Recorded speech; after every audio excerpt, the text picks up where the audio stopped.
Hi, this is Dr. Doug Smale with CDOCS, and today's Tip of the Day video is on Azento Planning Fine Print Part 2. Now, this case, we're going to do an implant placement with immediate, hopeful temporization. But of course, I have both the custom healer and the temporary crown available.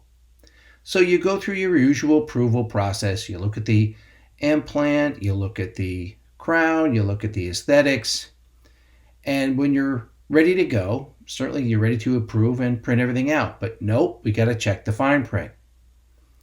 So we know this is an EV straight 3.6 by 11, but now we got to check the other fine print.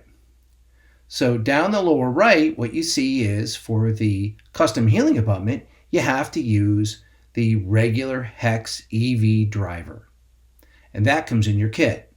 That's shown in this picture below with the purple screw. Make sure those stay organized and correct.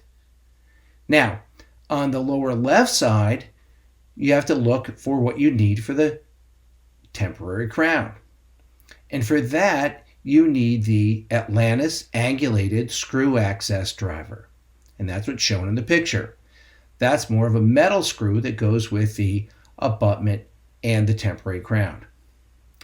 Now, we're going to have to look at that a little bit closer because the Atlantis angulated screw access driver does not come in the surgical kit or in the Azento box. So you need to order that through your Astra rep, and I would say get two just in case. So let's look at this driver a little bit closer.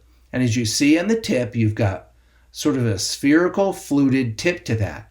That's the special tip that goes in the angulated access channel in order for you to be able to torque your temporary crown and abutment down to 50 Newton centimeters. So I hope you like this video, and we'll see you on CDOCS.